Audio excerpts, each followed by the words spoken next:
Terima kasih Anda masih bersama kami di Sapa Indonesia Malam, saya Cynthia Rompas. Saudara, tidak seperti tahun lalu, kini pemerintah memutuskan upacara peringatan HUT kemerdekaan RI ke-80 hanya digelar di Jakarta, bukan di ibu kota Nusantara.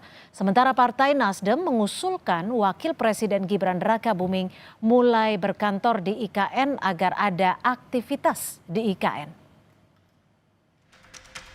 Minimal saya lanjutkan, kalau bisa saya ikut yang menyelesaikan. Walaupun kita sadar pembangunan ibu kota itu bukan pekerjaan yang sebentar.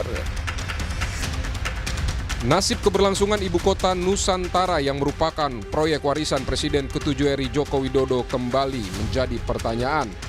Selain pembangunannya terdampak efisiensi anggaran era pemerintahan Prabowo, yang terbaru pemerintah juga memutuskan hanya akan menggelar upacara Hari Ulang Tahun RI ke-80 di Jakarta. Kalau informasi terakhir yang kita dapatkan, pelaksanaan perayaan 17 Agustus akan dilaksanakan di Jakarta. Panitianya sudah dibentuk.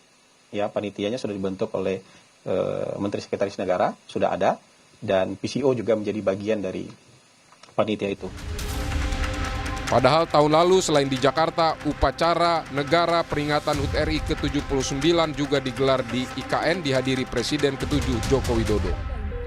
Meski di tengah keterbatasan fasilitas ketika itu, pemerintah memutuskan tetap menggelar upacara di IKN. Bahkan Joko Widodo memimpin langsung sebagai inspektur upacara. Soal tak ada upacara kemerdekaan di IKN tahun ini, Presiden ke-7 Joko Widodo menghormati keputusan pemerintah. Karena enggak di Jakarta, enggak di IKN, tanggapannya gimana? Semua keputusan pemerintah kita harus dukung. Karena pasti sudah melalui pertimbangan-pertimbangan yang matang. Ya. Pak Jokowi diundang juga untuk perayaan 17 Agustus. Wah, masih lama, masih sebulan. Polemik soal nasib IKN menjadi perhatian Partai Nasional Demokrat. Nasdem mengusulkan Wakil Presiden Gibran Rakabuming Raka mulai berkantor di IKN agar aktivitas IKN tetap hidup. Usulan lain adalah melakukan moratorium pembangunan atau menjadikan IKN sebagai ibu kota Provinsi Kalimantan Timur. Jadi kan nanti biaya pemeliharaannya mahal kalau tidak ada aktivitas kan gitu. Jadi kita meminta supaya ada aktivitas dengan cara Wapres berkantor di IKN. Pertimbangkan kesediaan anggaran dan kondisi politik saat ini, pemerintah juga dapat menggunakan IKN menjadi ibu kota Provinsi Kalimantan Timur dan menegaskan kembali Jakarta sebagai ibu kota negara. Penyelenggaraan HUT ke-80 RI kembali digelar di Jakarta. Bukan hanya soal lokasi, sejumlah pertanyaan muncul soal keberlanjutan pembangunan IKN. Tim Liputan Kompas TV. Saudara, upacara negara HUT ke-80 kemerdekaan tahun ini tidak akan digelar di ibu kota negara. Apakah ini tanda mulai diabaikannya proyek IKN warisan Presiden Joko Widodo? Kita akan bahas bersama anggota Komisi 2 DPR RI dari fraksi Partai Golkar. Sudah ada Mas Ahmad Irawan dan juga analis politik Direktur Eksekutif Parameter Politik Adi Prayitno. Mas Adi, Mas Irawan, terima kasih sudah bergabung bersama kami di Sapa Indonesia Malam. Saya langsung ke Mas Irawan. Mas Irawan, ini kan sudah dipastikan ya, HUT ke-80 RI tidak lagi dijadikan ataupun dilakukan di IKN. Sebenarnya legitimasi dari teman-teman DPR tahu tidak keberadaan ataupun keberlanjutan dari IKN sendiri seperti apa sih sekarang? Nah, yang pertama begini, bahwa terkait dengan penyelenggaraan atau selebrasi kemerdekaan tetap dilaksanakan di Jakarta. Karena bagaimanapun sebelum keluarnya Kepres pemindahan ibu kota dari Jakarta ke ibu kota Nusantara, maka maka selama itu juga bahwa Jakarta adalah ibu kota negara. Itu yang paling pertama dan yang paling prinsip. Sehingga kemudian menjadi wajar apabila kemudian pemerintah mengambil keputusan bahwa penyelenggaraan HUT kemerdekaan Indonesia tetap langsungkan di Jakarta, dan itu menurut kami tetap legitimate dan secara hukum juga masih oke gitu, masih oke.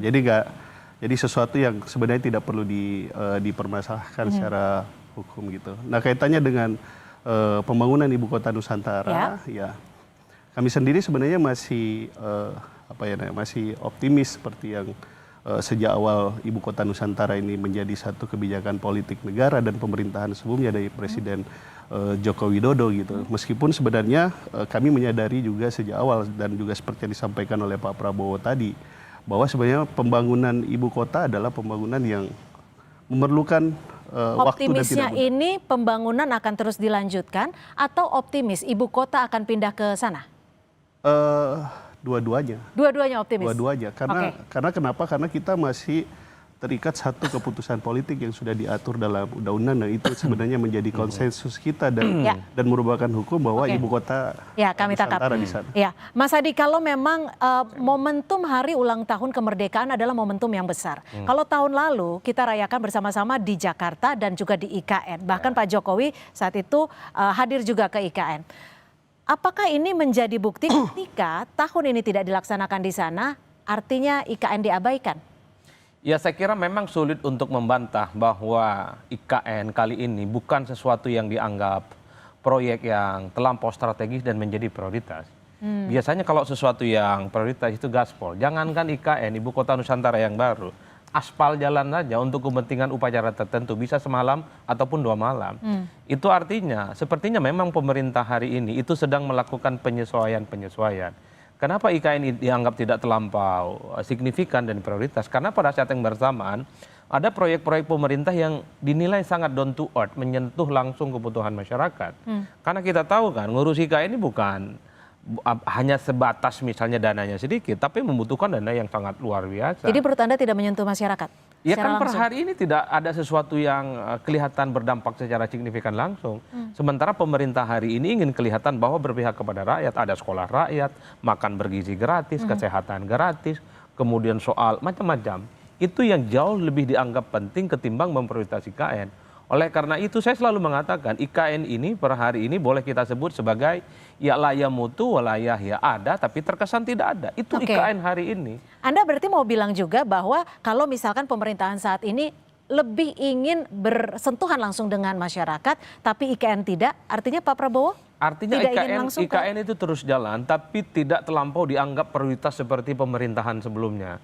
Kalau pemerintahan sebelumnya kan kelihatan sekali ini gaspol, anggarannya jor-joran, kerjanya bisa 24 jam non-stop. Nah per hari ini hanya kelihatan bekerja, infrastruktur dibangun, tapi dinilai tidak terlampau siap untuk memperingati kemerdekaan yang ke-80. Gimana? Dan itu yang sepertinya membuat kenapa upacaranya nggak di-IKN. Berarti itulah yang bisa disimpulkan dari analis politik. Gimana Mas Irawan, benar nggak sih kayak gitu? Sekarang pembangunannya itu udah tidak sejor-joran dulu? Memang yang pasti satu bahwa setiap presiden memiliki program prioritas pemerintahannya. Dan itu juga telah diuji melalui pemilu gitu. Dan kami juga kami fraksi Partai Golkar sangat mendukung seperti tadi yang disebutkan program makanan bergizi gratis, sekolah rakyat dan lain-lain sebagainya yang memang program-program kerakyatan yang juga jadi visi besar pemerintahan ini gitu.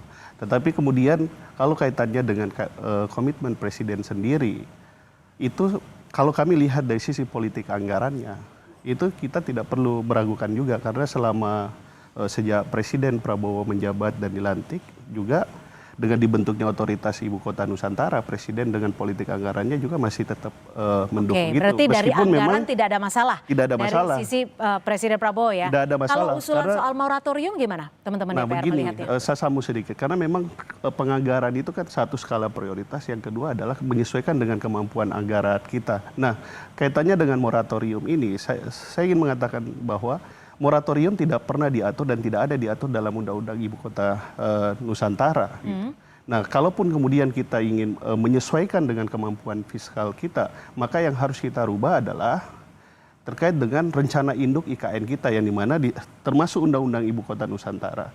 Kalau moratorium, saya sendiri pernah menyampaikan bahwa itu ide yang kita tolak kalau moratorium, karena itu membuat proses pembangunan itu jadi terbengkalai dan infrastruktur yang telah dibangun itu akan terbengkalai. Dan IKN sendiri memang masyarakat kita juga harus kita berikan pemahaman bahwa... Tapi gini Mas Irawan, dari pemerintahan Pak Jokowi dibandingkan dengan pemerintahan Pak Prabowo, pembangunannya masif yang mana atau sama? Kalau saya lihat...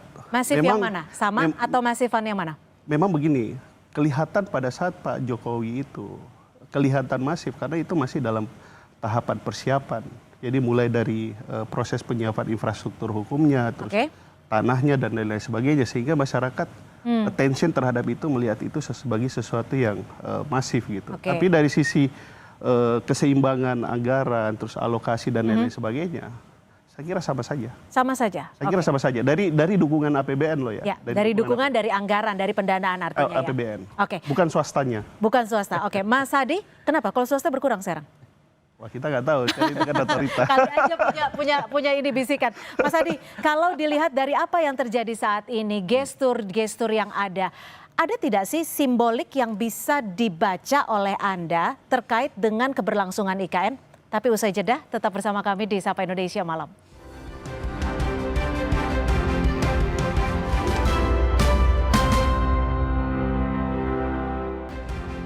Terima kasih Anda masih bersama kami dan kita masih bersama Mas Ahmad Irawan dari anggota Komisi 2 DPR RI dan juga Mas Hadi Prayitno. Mas Hadi, kalau tadi ada pertanyaan gantung saya nih, apa yang bisa dibaca dari implikasi simboliknya ketika saat ini situasi yang terjadi, gestur-gestur yang ada terhadap keberlangsungan IKN? Jadi kalau mau jujur sebenarnya secara gestur politik sangat kelihatan sekali bahwa pada tak mau tuh pindah ke IKN sebagai pada pusat. tak mau. Pada tak mau. Kita cek hari ini. Jarang sekali kita melihat menteri berkunjung, minimal untuk melihat bagaimana progres persiapan itu IKN sebagai ibu kota negara. Kawan-kawan DPR sekalipun satu persatu kita lihat nggak ada ke situ. Padahal ini kan domain mereka untuk mendeteksi bagaimana IKN ini yang sudah menghabiskan dana yang cukup banyak, triliunan, bagaimana kesiapan mereka untuk menyongsong sebagai ibu kota Nusantara yang baru. Nah, rumitnya pada saat yang bersamaan, saya memahami pada akhirnya jika ada anggota dewan yang mengatakan ini soal pentingnya, kalau memang dianggap tak perlu IKN ada moratorium. Ini juga adalah gestur yang disampaikan, IKN kayaknya nggak penting-penting amat bagi mereka. Jadi udah ada ininya ya, QQ-nya ya, istilahnya gesturnya. Secara gestur. Padahal kalau kita tahu, kalau ada proyek strategis, tempat yang strategis, ada magnetnya. Entah itu menteri, entah itu anggota dewan, ataupun pejabat-pejabat yang ada di Jakarta. Saya kira mereka akan hilir mudik, akan melihat bagaimana Jadi Anda progres. mau mengatakan dari teman-teman di DPR tidak ada bentuk keinginan secara murni untuk pindah ke, untuk lebih lanjut, dan dari teman-teman pemerintahannya juga? Kan kelihatan sekali per hari ini. Minimal ya di pemerintahan dan periode yang baru ini, saya melihat IKN ya memang betul terus dilanjutkan pembangunannya. Tapi kalau bicara tentang siapa yang siap untuk tinggal di sana, itu yang kemudian semua angkat tangan. Nah, bicara soal siapa yang siap, Mas Hadi. Itulah yang mestinya kita pikirkan. Untuk apa membangun infrastruktur macam kanan kiri, ada kantor, mungkin Wapres juga dibangun kantor kementerian. Kalau per hari ini para menteri-menteri terkait nggak mau pindah ke sana. Per hari ini sebenarnya kalau mau jujur, dalam banyak hal kan sudah hampir 85%. Katanya sesuai pernyataan dari otorita IKN, udah siap. Problemnya kapan mau pindah ke sana? Itu yang kemudian menurut saya nggak match. Satu sisi ada desakan supaya IKN ini tidak mubazir. Kan kita bisa bayangkan biaya perawatannya setiap tahun 300 miliar. Kalau ini dipakai buat makan bergizi gratis, soal sekolah rakyat kan luar biasa. Itulah yang kemudian membuat sangat dilematis dan sangat kompleks. Ayo dong, ini sudah dibangun sekalipun lambat, dan kira-kira siapa yang mau memulai di sana tinggalnya? Kan itu pertanyaannya. Gimana Mas Irawan, dari teman-teman di DPR gimana? Ada soal usulan moratorium, ada juga usulan dari Partai Nasdem soal Wapres untuk berkantor di sana. Gimana menurut Anda? Begini, kalau kita bicara ibu kota Nusantara, kita bicara dalam 4 tahapan besar. Persiapan, pembangunan, pemindahan, kemudian penyelenggaraan pemerintahan. Sekarang di tahap? Pembangunan. Masih di pembangunan? Ya, pembangunan. Artinya nggak masif dong pembangunannya kalau udah bertahun-tahun? Ya, karena memang disadari kalau kita buka Undang-Undang Ibu Kota Nusantara itu mengatakan memang pembangunan itu tidak bisa berlangsung cepat gitu loh. Bisa 10, bisa 20, bisa 30 tahun. Ini memang sesuatu proses yang terus berjalan gitu. Tapi kemudian, sekarang kondisinya bisa tidak untuk langsung mulai berkantor di sana? Nah, itulah yang nanti itu masuk dalam tahapan pemindahan yang kami sendiri menunggu, dan itu semua kita menunggu apa yang akan dilakukan oleh Bapak Presiden Prabowo. Kalau kemudian Presiden menyampaikan atau mengeluarkan keputusan Presiden terkait dengan pemindahan ibu kota, ya semua harus pindah ke ibu kota Nusantara. Tetapi sekali lagi bahwa tahapan itu kita belum sampai memang pada tahapan tersebut. Sekarang masih dalam tahapan pembangunan. Nah, kembali kepada pertanyaan, apakah kemudian wakil presiden harus berkantor di sana. Satu, untuk menjawab hal tersebut, yang pertama tentu sebagai wakil presiden, yang pertama adalah satu, jika terdapat penugasan dari presiden. Itu satu.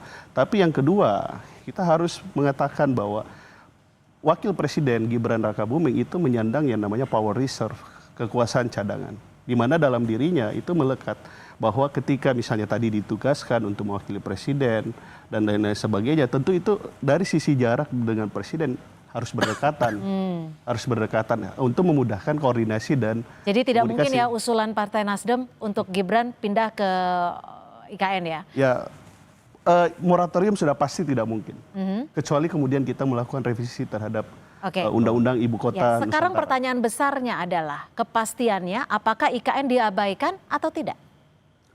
Sekarang kalau kita berpegang pada Undang-Undang Ibu Kota Nusantara, IKN tidak bisa kita abaikan. Proses yang telah disepakati dan menjadi sebuah konsensus politik dan itu berlaku secara hukum, berarti itu mengikat baik presiden maupun DPR. Yang sekarang tinggal kita nanti adalah kaitannya dengan apa yang kemudian yang akan dilakukan oleh otorita Ibu Kota Nusantara kaitannya dengan rencana induk tadi gitu. Nah, per tadi kami dalam rapat paripurna sebagaimana disampaikan oleh pimpinan DPR dalam paripurna tersebut bahwa otorita Ibu Kota Nusantara ingin melakukan konsultasi. Nah, kalau kemudian melakukan konsultasi sesuai dengan apa yang tertuang dalam Undang-Undang Otorita Ibu Kota Nusantara, kemungkinan akan terjadi terkait dengan dua hal. Yang pertama adalah rencana kaitannya tahapan pembangunannya. Yang kedua kemungkinan adalah skema pendanaannya. Karena untuk dua hal tersebut yang harus dikonsultasikan. Skema pendanaannya berapa sekarang? Kalau yang sekarang, wewenang kami kan adalah APBN. APBN. Pagu indikatif sekitar 6 triliun, terus untuk tahun depan sekitar 16 triliun. Otorita Ibu Kota Nusantara minta tambahan anggaran sekitar 16 triliun. Oke, Mas Hadi, ada surat permohonan untuk konsultasi dari Kepala Otorita IKN. Dan ada juga kalau dulu kita cita-citanya mendengarnya adalah pemerintahan bisa langsung mulai dilakukan di IKN segera mungkin. Tapi hingga saat ini kan juga belum. Dan kita masih menunggu arahan dari Presiden Prabowo. Betul. Dan bagaimana Mas Hadi bisa melihat, membaca dan juga memaknainya ketika ada pergeseran agenda dan juga penjadwalan terhadap keberadaan IKN sendiri? Ya, saya kira memang butuh penyesuaian ketika ada pergantian kekuasaan politik dari Jokowi dengan Pak Prabowo. Dulu kan yang disebut dengan keberlanjutan itu segala sesuatu yang dilakukan oleh Pak Jokowi itu otomatis dilakukan oleh Pak Prabowo. Tapi kan dalam prakteknya tidak. Misalnya infrastruktur tidak lagi dibangun secara masif. IKN dulu dibayangkan akan gaspol, ternyata juga tidak terlampau gaspol. Jadi wajar kalau kemudian otorita IKN ini mencoba untuk mencari titik temu, mencari keseimbangan minimal untuk menepis amputasi dugaan-dugaan soal masa depan IKN. Kalau ada masukan dari DPR, ada masukan dari pemerintah, ada masukan dari menteri terkait, jadi otorita IKN ini bisa menjelaskan secara komprehensif kira-kira kapan ekosistem kehidupan IKN itu akan dimulai. Per hari ini satu-satunya yang ditunggu oleh publik kira-kira ini sudah dibangun IKN, dananya sudah banyak, pemeliharaan fasilitasnya tiap tahun juga banyak. Kapan nih aktivitas yang terkait dengan pemerintahan pusat dilakukan? Kementerian terkait kah? Apakah Wapres kah? Apakah ASN kah? Yang bisa diklaim juga sudah mulai di IKN. Kan itu yang sebenarnya terjadi. Wajar kalau kemudian per hari ini publik mengatakan ketika bicara tentang IKN, yang kuat itu justru desas-desusnya. Bukan soal kapan kepastian, ekosistem ekonomi dan kehidupan sudah mulai ada di sana. Apa itu desas-desusnya? Kemarin ada tambang ilegal tiba-tiba muncul, ramai itu barang. Kemudian juga muncul prostitusi dan seterusnya dan seterusnya. Itu kan mencoreng bagaimana marwah IKN yang sebenarnya kita ikhtiarkan supaya ini menjadi Ibu Kota Nusantara yang baru, yang konon ini adalah sebagai upaya untuk membangun bagaimana jembatan ekonomi itu semakin merata. Bukan hanya di Jakarta dan bukan hanya di Jawa. Inilah yang saya kira per hari ini mungkin sebentar lagi kita akan memasuki tahun 2026, mesti ada semacam guidance kira-kira supaya tidak ada tanda tanya terus yang muncul. 2027 atau 2028 fix dan firm semua pusat pemerintahan pindah ke IKN. Kalau itu yang terjadi, orang lagi nggak akan berspekulasi. Karena harapannya adalah jangan sampai anggaran yang sudah disiapkan ini menjadi sia-sia. Karena lagi-lagi ini adalah anggaran yang sudah disiapkan oleh pemerintah Indonesia seperti itu. Baik, terima kasih Mas Adi Praitno, Direktur Eksekutif Parameter Politik, sudah berbagi perspektifnya, dan juga Mas Ahmad Irawan, anggota Komisi 2 DPR RI, untuk informasinya. Terima kasih. Sama-sama.